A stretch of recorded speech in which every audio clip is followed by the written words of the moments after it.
discretion is advised. The following episode of Scary Parre contains graphic descriptions, disturbing subject matter, and real-life accounts of violence, crime, and trauma. These stories may be unsettling and are not suitable for children or viewers who are sensitive to graphic content. The content presented is for educational and discussion purposes only. We do not glorify violence, nor do we intend to exploit the victims involved. Listener discretion is strongly advised. If you choose to continue, brace yourself.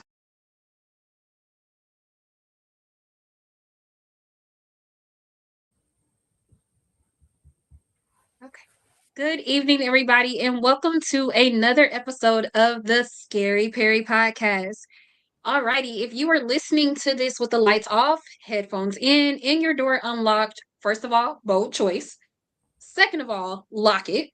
Because today we are talking about a man who proves that evil doesn't always look unhinged. Sometimes it looks like a church volunteer with a soft voice and a resume. This is Scary Parre, and tonight, the killer we're talking about is again John Edward Robinson, the Casey Barrel Killer, and this is part 2. This is a very special episode because we have an attorney on our panel tonight who is going to give us his view and answer some of our questions regarding this serial killer. Again, we are talking about John Edward Robinson. And it's going to get a little crazy. It's going to get a little dark. So let me give a little background, kind of a recap of what we talked about the last time when we talked about him, and then we'll go into some questions that we have for you, and we'll let you introduce yourself, Attorney Michael Balencio. Did I say that right? Close. Balancio. Balancio. I am so bad with names. I'm doing the best I can. So thanks for dealing with me. I appreciate that. All right. Let's go ahead and let's just kind of get into a brief rundown of him. So John Edward Robinson was the kind of man people trusted automatically. He was church-going, family man, worked with vulnerable populations, which already makes me just a little nervous because evil loves a position of authority with minimum oversight. This man didn't kick down doors, he opened them, and people walked right in. Before Robinson ever killed anyone, he was already dangerous. He participated with fraud, forgery, fake companies, and fake identities. He lied like breathing. Honestly, if lying burned calories, he probably would have been a lot more skinnier. But here's the pattern. Nobody talks about it enough. People who exploit others financially don't suddenly grow morals when emotions get involved. They escalate. Now, here was his favorite playground, the 90s internet. He loved catfishing before catfishing even became a word. He posed as employers, caretakers, and helpers. Meanwhile, the help he was offering was a slow walk into a nightmare. And let me be clear, these women didn't fall for charm. They were targeted during moments of vulnerability, not seduction or anything like that. It was more so of him preying on the things that he needed or they needed, such as financial stability, homes, things like that. So, my first question, or not necessarily a question about the case, this is more so a question about you, Mr. Michael. All right. So, for the listeners who may not know your background, can you briefly share how long you've practiced law and what areas you specialize in? Well, I graduated law school in 1998, so I've been a practicing lawyer and for 28 or 29 years now, and I have defended criminal cases. I've prosecuted criminal cases. I've been involved in appellate work on criminal and civil cases.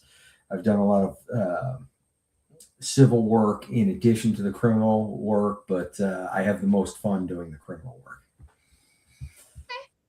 What originally drew you to criminal law? I clerked for a judge who was probably one of the best defense lawyers in town before he became a judge. And I learned so much about criminal law being under his tutelage for two and a half years after I got out of law school. So judicial clerkship's kind of like extending your education, where a judge teaches you hands-on instead of you going immediately into a law firm. Okay, awesome. So high-profile cases can define careers. When did you realize this case or any career defining case would be one that people remembered? I don't know. It's just whenever you have a serial killer, there's some large scale memory that goes with any of these cases, because they grab people's attention. They show you much more than just most murders are heat of the moment. Someone's angry at someone, a wife cheated and a husband puts 9 rounds into her. Tried that case recently. So those are or a drug deal gone bad. Just things like that are more just run of the mill. But when you've got someone and a whole series of bodies that a jury's convicted them of killing, it's very different. And in this case, there was a jury trial in one county. There were bodies found over several counties. So some of those other counties resulted in guilty pleas with life sentences after the Kansas sentence gets served, which right now is a death sentence. So those other sentences likely will never be served, but they are backups there just in case something wrong happens. Yeah. So when trying cases like this that have multiple serial killer cases, as a attorney and a lawyer, what side do you prefer to be on when having to work these cases? Well, obviously prosecuting is always fulfilling of, you believe you've got evidence that supports you've got a bad person and you're trying to put them away. A lot of times defending a case is a bigger puzzle and challenge and intellectual activity that requires a very different skill set than prosecuting. And sometimes I like that skill set better than prosecuting because it just fits with my personality. And, because I'm kind of a wild card sometimes in court, and I'm not your standard run-of-the-mill trial lawyer, and what you get and see and hear every now and again is a little different than the next guy. Okay. I guess what I'm trying, I don't know how to ask this without is has there ever been a time have you defended serial killers? Actually, I was on a bit of this case for a while. And interestingly, the state of Kansas, the Supreme Court of Kansas, said that the Kansas death penalty was unconstitutional. It was unrelated to the Robinson case. And so because of that, everyone's death penalty in the state of Kansas was kind of abrogated or stayed for a short period of time. And the state of Kansas took the case up to the United States Supreme Court. And it was up there pending for a good year and a half, where all of the death penalties were in abeyance. And so the U.S. government brought a federal death penalty case against Mr. Robinson, and another lawyer and I were appointed to defend him. So I got to go through all of the discovery from the state case, and we never got to trial, because by the time we got to the point where a trial would have been, the U.S. Supreme Court said we disagree with the state of Kansas. And so all of the death penalties are back in place. And once that happened, the federal government said, we're not interested in wasting resources getting a second death sentence. And interestingly, the federal government doesn't really have a murder statute, right? It is, they brought a case of kidnapping, and it was kidnapping by a word that I didn't know until this case was brought. Kidnapping by inveiglement. And yeah, I had to go look that word up. That's a big word for Elmo. What? It's a big word for everyone. And so, my partner on the case, he and I looked at each other, we're like, inveiglement? So we went to the dictionary, and it's basically tricking someone.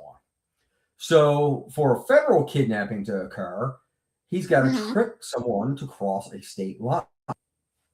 And in conjunction with the federal kidnapping case, if death resulted from the kidnapping, then you could get the death penalty. Wow. So it's a whole different twist. And so, you brought up the early days of the internet, right? And so the first few people were from other states, and they were found on BDSM sites, and they came out here for sexual adventure. And or at least that's what the evidence showed. And the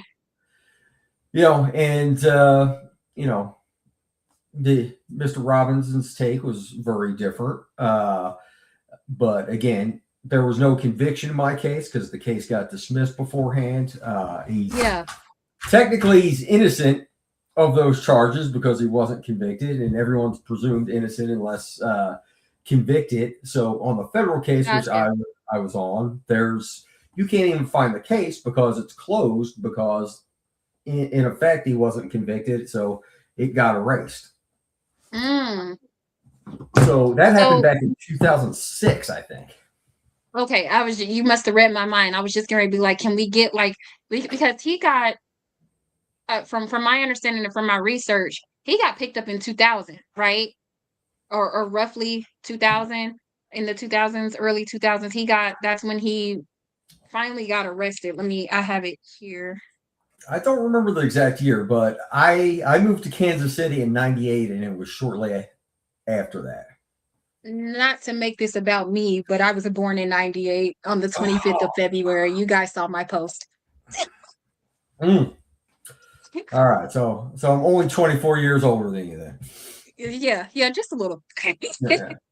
But so this case started one way and quickly became something much darker. Let's kind of jump into our next set of questions.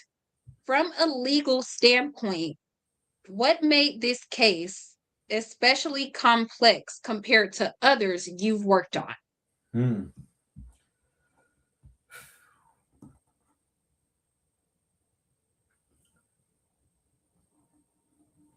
And the law is still working on this because the law is always behind science and technology. There's a lag.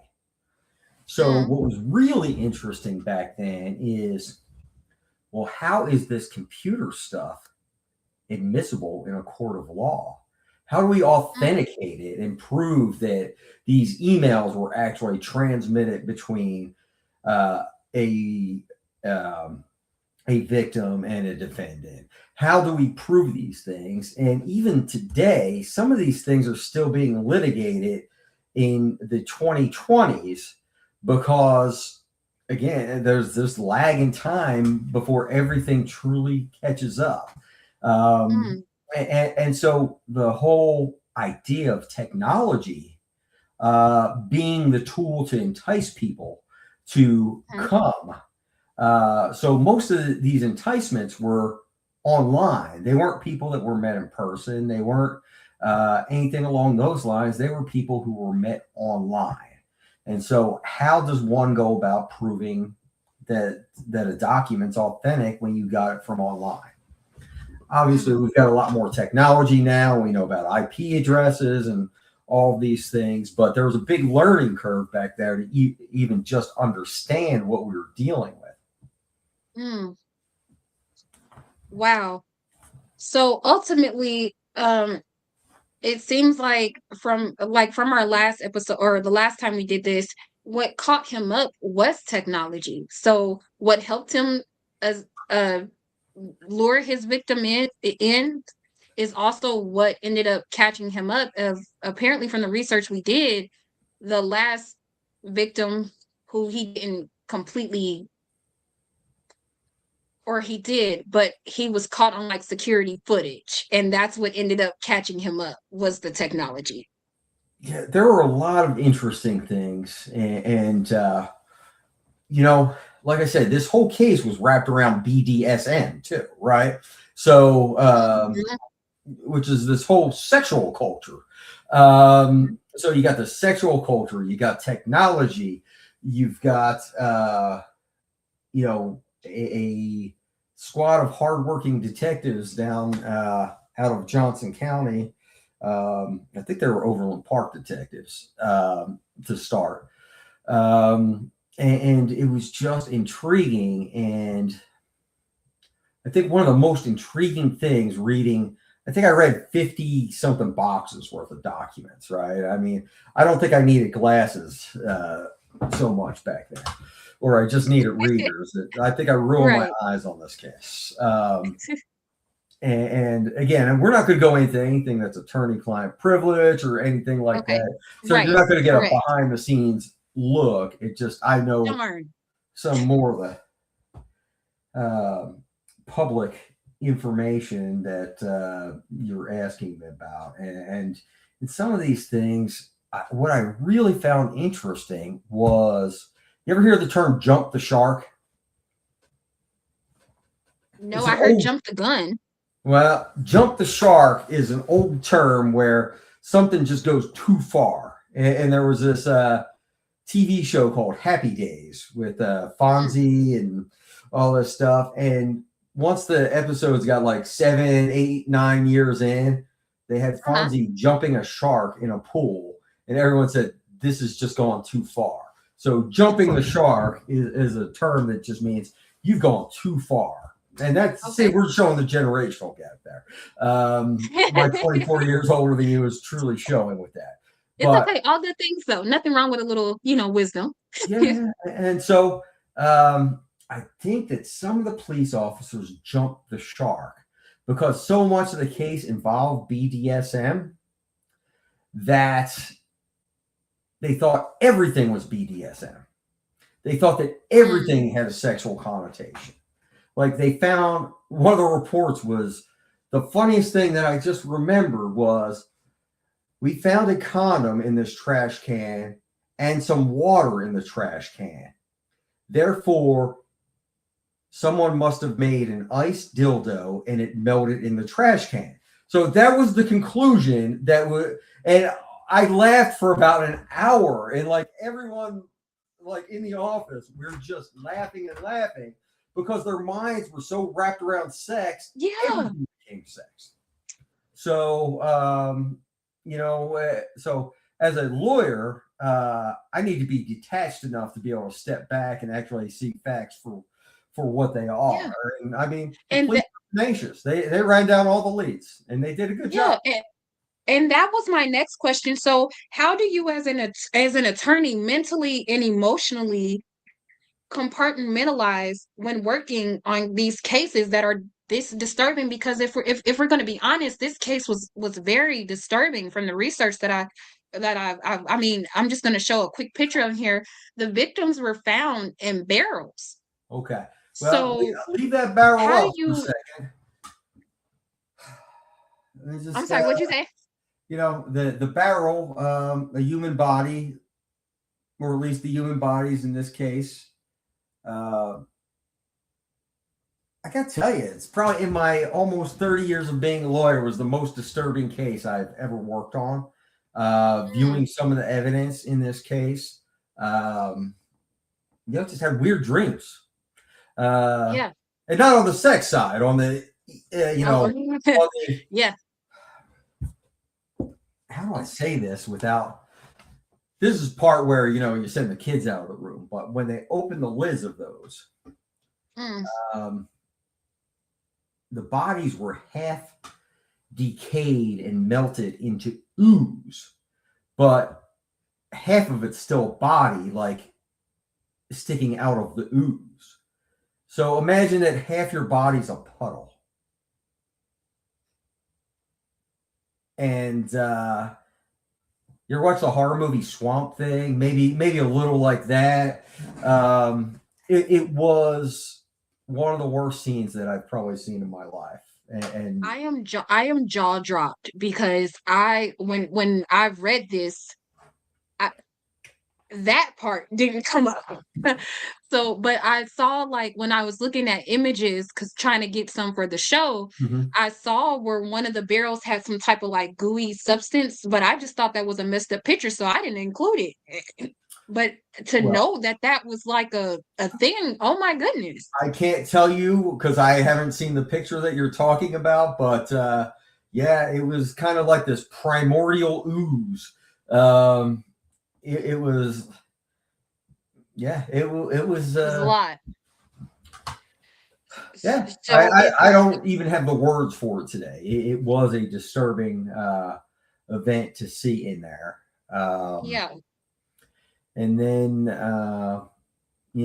some of the other interesting things were, and I'm not going to bring up any victim names or anything like that. Just because,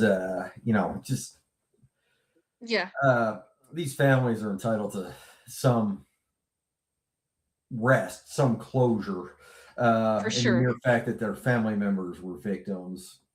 But for sure. Did you get to the part about the adoption? Yes. And that part blew me because it's like, wow. And then just recently I found out that there was there's a movie that just recently came out about it's I think it's called Living with a Serial Killer, or basically it tells a story about how her uncle, which is him, John Edwards Robinson, he was, of course, he was her uncle, but they found out that he was a serial killer. And growing up, she didn't know that. And she was very close with him and everything like that. It's on Lifetime. Shout out to Lifetime. Love Lifetime. Well, the spookier part of all of that is that the child was the child of one of his victims. Yes. That he adopted to his brother.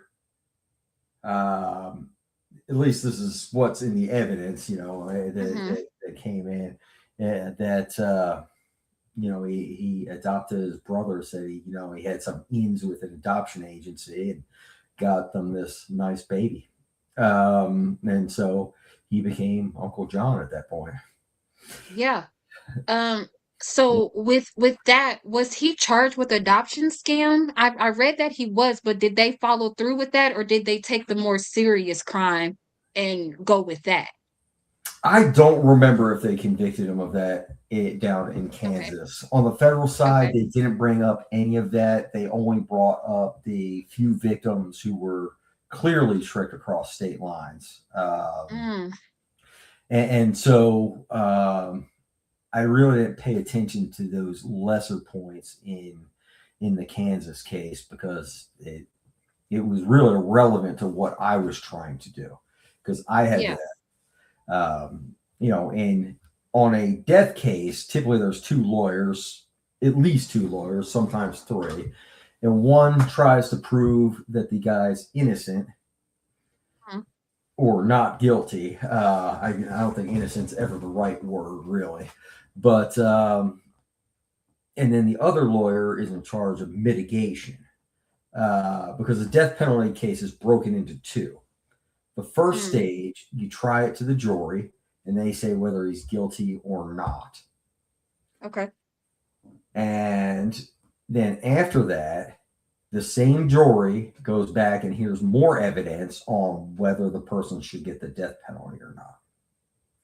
And it was my job on the federal case to be the second stage lawyer. So I was going around collecting the information that had to do with anything that might cause a jury to have sympathy for the person. And, we never got to that, so I can't really talk about those things in this case. But, I mean, you may have some of it from your research, but, things that are on that are like childhood, being abused physically, sexually, having mental difficulties. Sometimes you'll get brain scans to show if there's a brain abnormality or a tumor or something that's affecting someone's thinking.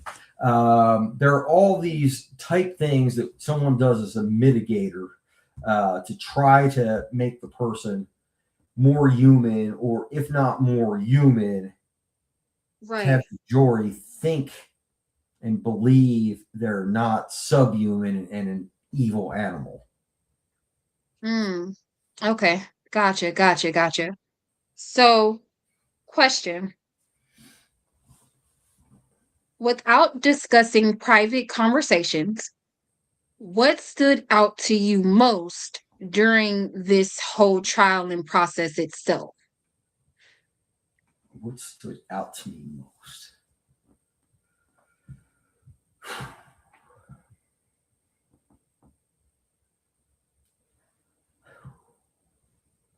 I'm telling you, the thing I remember most is seeing those bodies decomposed. Okay. Half decomposed. Okay. It'd be one thing if I saw a skeleton, right? But to see half the flesh oozing off, half of it in a puddle, that's what really stands out the most.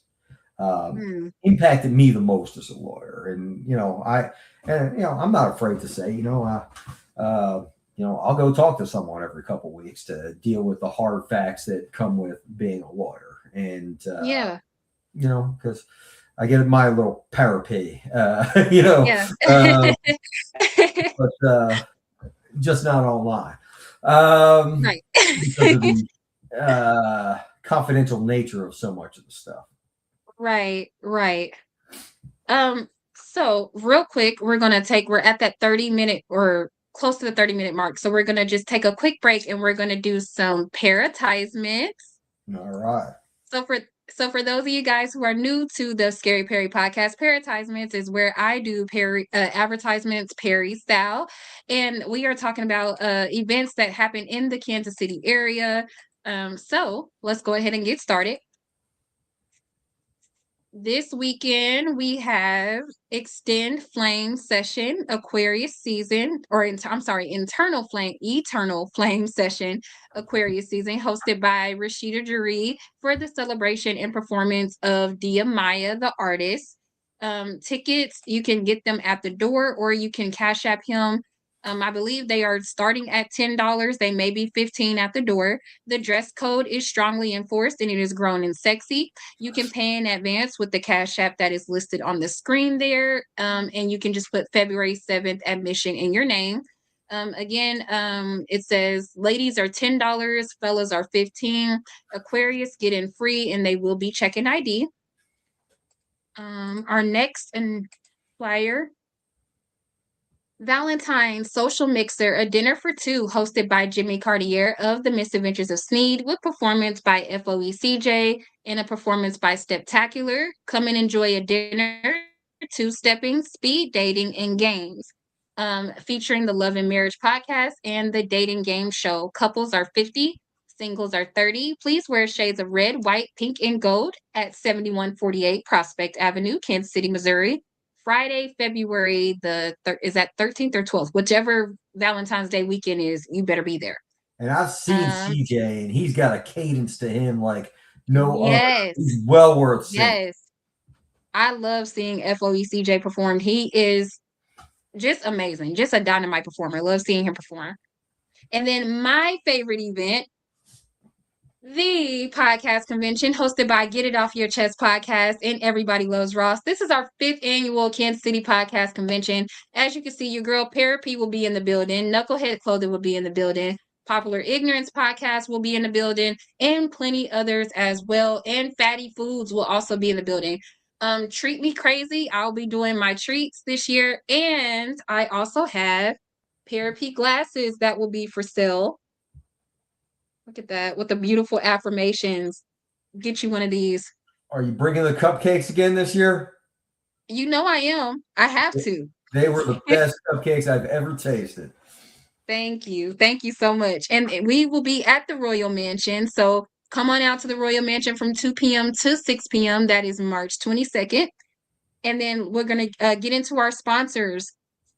Our first sponsor is K&K Customs. You can reach out to Kiera Janae on Facebook to get custom materials. She does lighters, backwood packages, anything that you want customized, she does it. So reach out to her at Kiera Janae. And then, gotta change it, moving too quick. Knucklehead Clothing is the proud sponsor of the PRT podcast and pretty much anything that PRT management is involved with. You can get your Knucklehead clothing at www.knuckleheadclothing.com. He has sets, t-shirts, and it's all Black owned and family owned. No middleman. They do their own printing and all that. Oh, that is a mouthful. Alrighty, we're getting ready to dive back in, and we're diving back into this man here, John Edward Robinson, also known as the Casey Barrow Killer, also known as the Casey Craigslist Killer.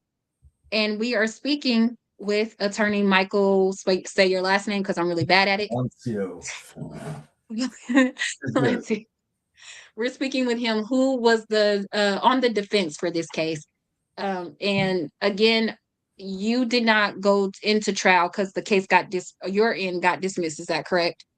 Yes. I was only on a federal case that never made it to trial. It was a follow-up case to the Kansas case where he was convicted.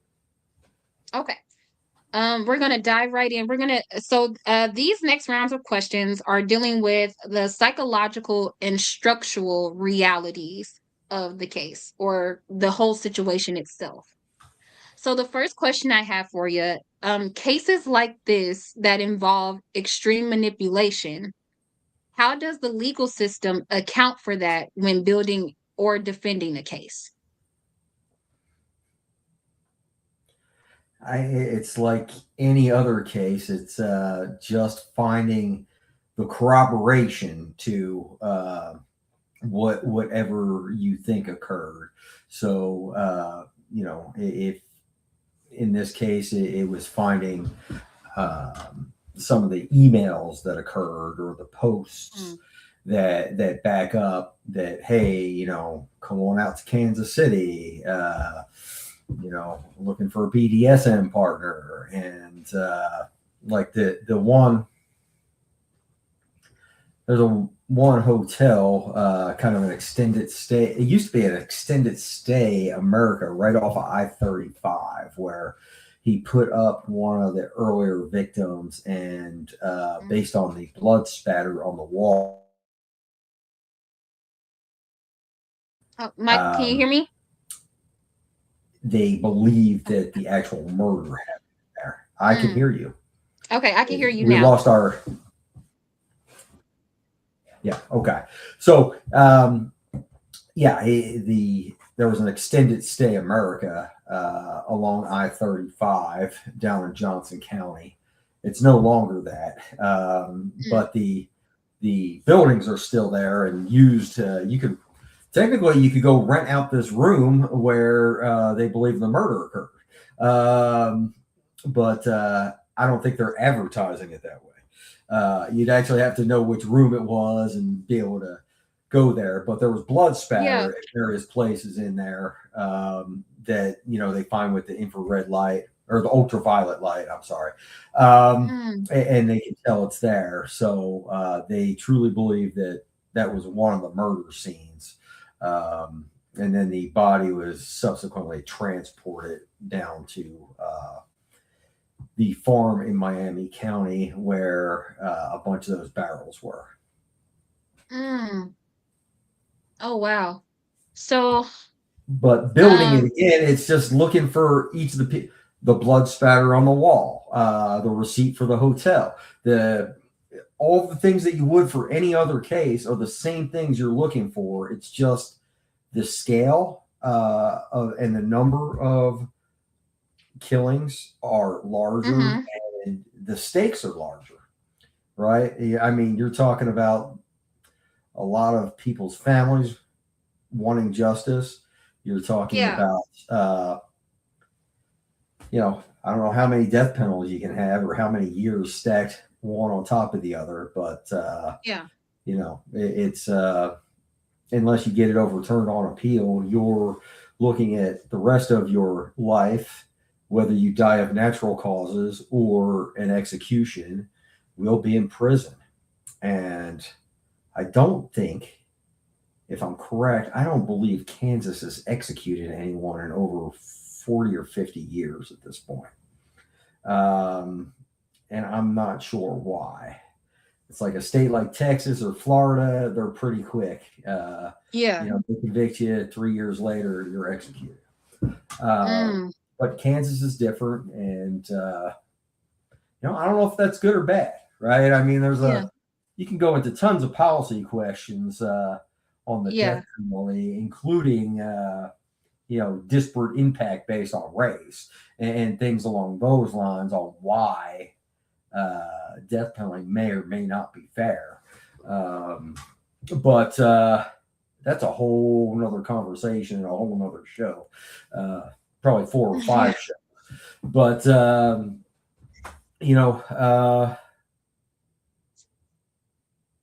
how do you defend a case like this? Well, you poke holes.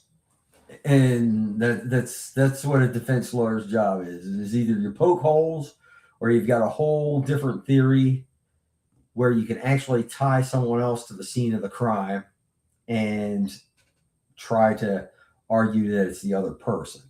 Now, they don't let you do that unless you can actually tie them to the scene of the crime. I can't just say Perry did it, but if I found Perry's DNA at the scene of the crime, maybe I'd be allowed to argue that. Gotcha. Because a lot of people may have a motive to kill someone, but without a tie to the scene, they're not going to let you do that defense. So what misconception does the public often have about defense attorneys in cases that involve serial killers? I think on defense attorneys generally, the public often conflates the defense lawyer with the defendant. Like, how could you defend that guy? I've defended a couple people that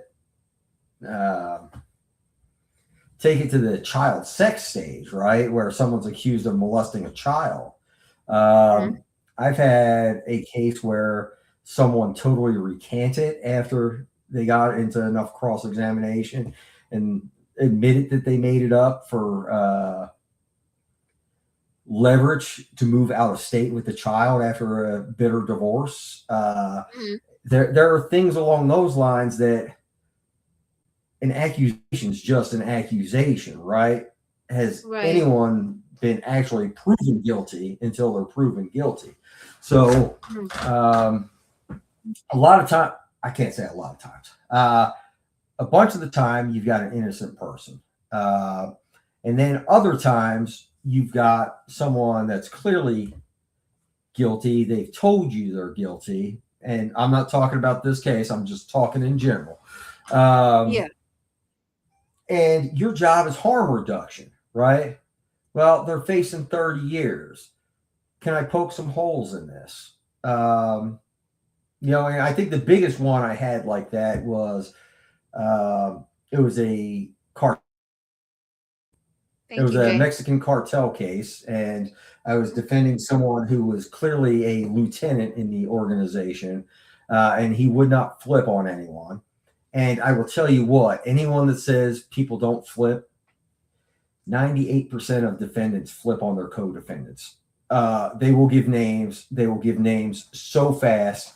The sooner you get your defendant in there, the better deal they get. So if you think your friends or family are going to keep their mouth shut, you're not. Usually doesn't happen. It's a myth. It does happen from time to time. And this guy was one of those guys. And he said, I will not talk to get a better deal. And but I noticed he was a defendant from another state, and it was a big drug conspiracy. Like 30 people were being prosecuted, and he was a guy that it was alleged he'd bring the drugs to an airplane in California at a small airport, and they'd fly it out here. But I noticed that a bunch of the bills of lading that had signatures, at least 3/4 of them looked different from each other. So, like, my job at that point was I hired a retired FBI handwriting expert who said there's no way that the same person signed all these. Right. So, but, you know, if asked the right questions by the other side, he would have said he definitely signed 5 or 6 of them. You know, I mean, so, right. You know, he didn't sign all of them, but he did a good chunk of them. Yeah, he signed 5 out of 30 of them. So, I mean, did we get him down to 6 years instead of 27 years? Yeah. So it sounds like, and I'm so sorry to cut you off. So it sounds like when you know, as a defense attorney, or the client pretty much says like, yeah, I did it, I'm guilty of it. At that point, you have to poke holes. You're now focusing on lowering the sentence. Is that right? Yeah. I mean, I'm always focused on a win, right? Right, for sure. But if you can't get the win, then your job's harm reduction. And I will tell you, defending an innocent person where you truly believe they're innocent is almost the worst task in the world, where the weight of this person's liberty who did nothing wrong is in the balance, and they may be going away for 30 years. And like the butterflies that come with that, with the weight of someone's life and liberty, you know, it just, man, like you want to puke. I mean, I don't think I've puked from the job yet, but it's that type of upset that, man, how do I carry this weight? And I'd rather defend a guilty guy any day. And if I go for the win and miss, well, I missed, and a guilty guy went to prison. And I did the best that I humanly could to win. But do I feel real bad because a guilty guy went away? No, because I still did my best. So, yeah, I mean, I see a comment there that lawyers' jobs are so difficult, especially when innocent. Yeah, I mean, that's the whole crux of it. And, you know, I'm not even going to hazard a guess on how many I thought were innocent over the years, because then I might be disclosing something about others that I represent. But, you know, it just, it's a fascinating job, no matter what. Every day is kind of different, and you know, and there's so many things you can do. So I happened to get lucky and fell into a death penalty case like this, and I've prosecuted death penalty cases, and I have defended them. So you know, I haven't prosecuted a serial killer, though, so I don't have that perspective to give you anything on. But yeah, go ahead. You probably got tons more questions. You know I do. So, working cases like this aren't just legally heavy; they're also humanly heavy. Yes. Did this case change how you personally view human behavior or the justice system?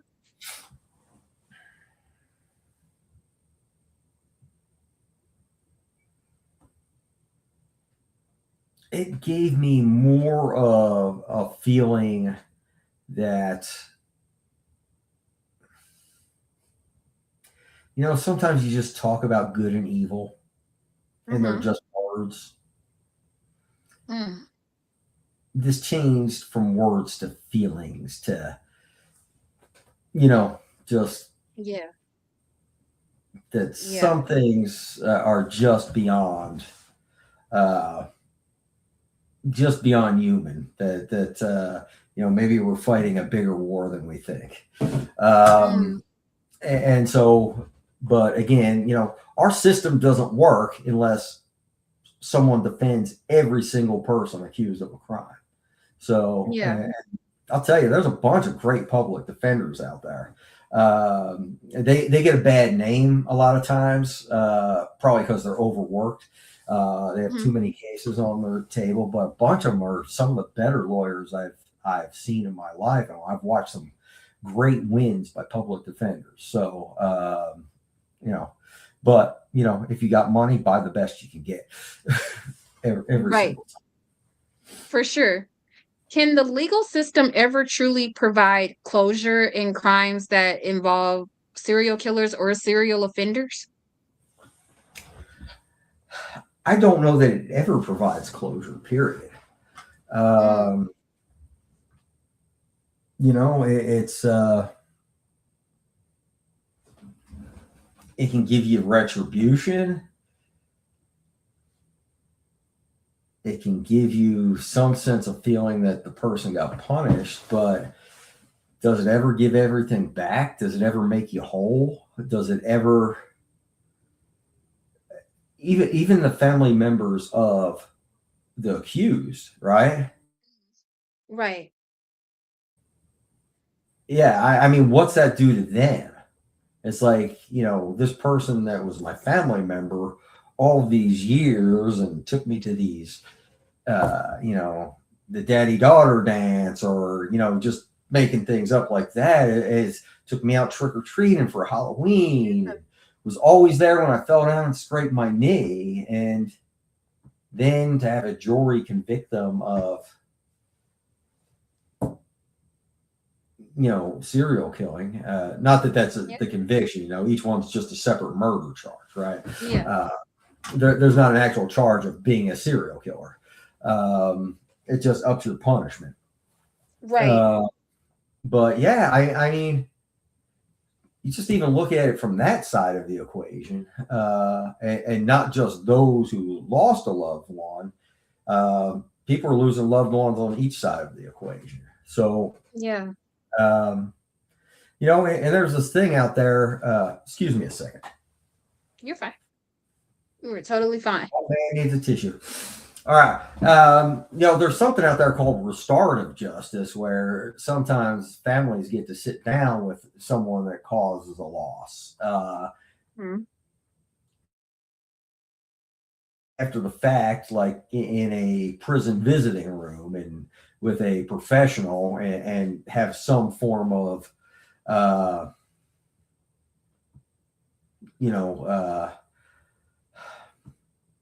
talk, to have some level of understanding that may sounds more social worky than legal, but I think some things like that are probably more healing than punishment through the actual criminal courts, or taking someone to court and getting money. So there's a bunch of things in this world that Jada Jackson Adama's FaceTime video. Sorry. No, you're good. You're good. Oh, it's connected to my computer, and I forgot that. I don't know that the legal system is a cure for anything. I mean, I've been a victim in the world where I've had to go testify and provide evidence from my phone to prosecutors and things like that. So I don't know that ever fixes anything, other than, sometimes it gets a bad person off the streets for a while. And some people, that's like one of the coolest parts of a job if and when I'm prosecuting something is this a person that is a wounded person that needs help, and I can get them compelled to get help, get them on probation and a drug and alcohol treatment plan or mental health counseling or something like that? Or is this a bad person that needs to get stuck behind bars for a long time? And man, that's a heck of a choice that have to look at. And sometimes I don't know the answer when the case starts, and sometimes that's the job of the defense lawyer is to show a prosecutor what the person's really made of, and that, hey, this guy's been suffering with addiction for the last 7 years, and we may have tried this and this before, but can we try this time and see if that helps? And and sometimes that's the right way to go. So now, does that apply to a serial killer case? No, but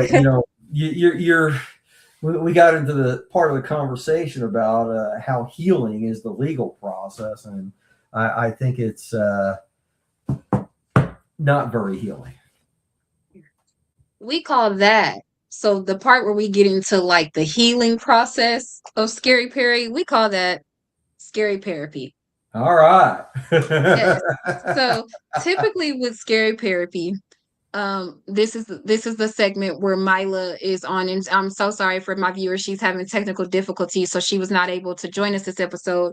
But typically, this is the part where she spends the last 10 minutes asking me therapy questions around psychological and serial killer, my take on how that kind of coincides, like the serial killer gene, this, that, and the third. Well, you heard my take. What is your take? My take on this, this case specifically? Just in general. Or just in general. What do you think the healing process of the legal system is? I think it looks different for every individual that is going through any type of legal issues or any type of, for instance, this situation like this, the victims' families. I'm sure the verdict and the sentencing that he got may have provided them with just a little bit of closure. You never really receive a good amount of closure when your loved one passed under these types of circumstances. And it's one of those things where I can only imagine how the family feels or felt. They probably took a lot of that guilt onto them, because what if that individual had been reaching out to them saying that they needed help with this, that, and the third, they needed a job, and they kind of was like, I can't help you. So they went to what they felt was the next best thing, which was Craigslist and accepting those jobs and doing a bunch of other stuff, not knowing that that was going to be their last time doing things like that. So personally, I feel like every situation is different. I feel like healing looks different for everybody involved in these situations, because like you said, we also have to take his family into account as well, his surviving relatives. We got to take the niece that he gave to his brother for adoption. She had a close relationship too. That was her Uncle John. And we got to take her feelings into consideration. How does she heal from that? That's a lot. Is she even still in contact with the parents who raised her, who were Mr. Robinson's family, or has she gone looking for a real family, her biological family? Did that victim who died after giving birth,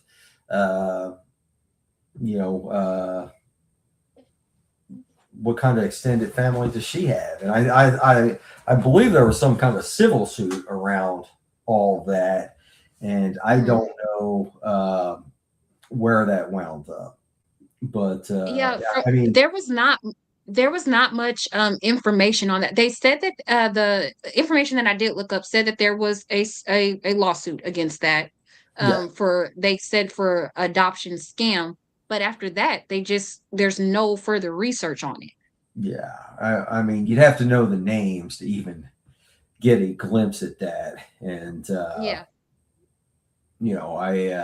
And again, with victims, I'm not about to start throwing names out there. So, and again, with the PRT podcast, as I say every episode, we want to give commemoration to the victims and the victims' families, and we are speaking of these cases not to glorify the victim's death or anything like that. This is just to shed light on the serial killers that came out of the Kansas City area to bring awareness.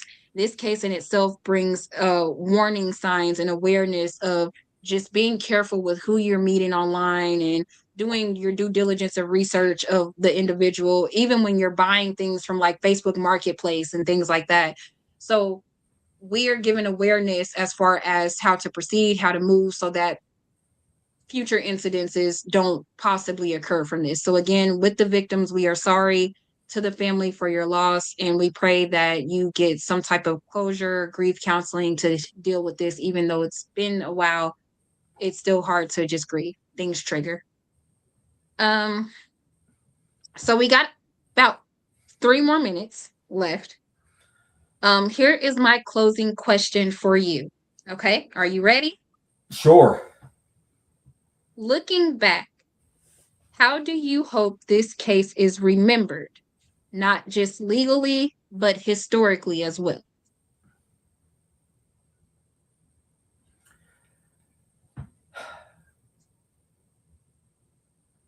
It's almost, I wish the world could forget things like this happen and not be remembered. That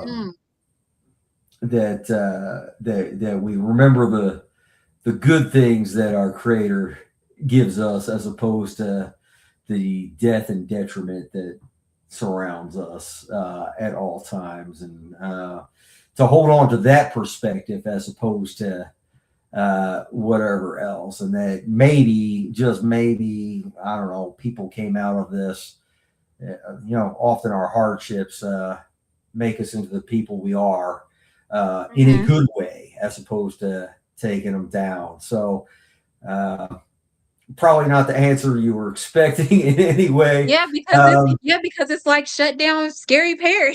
Yeah, shut down Scary Parre. Shut down Scary Parre. We don't need it.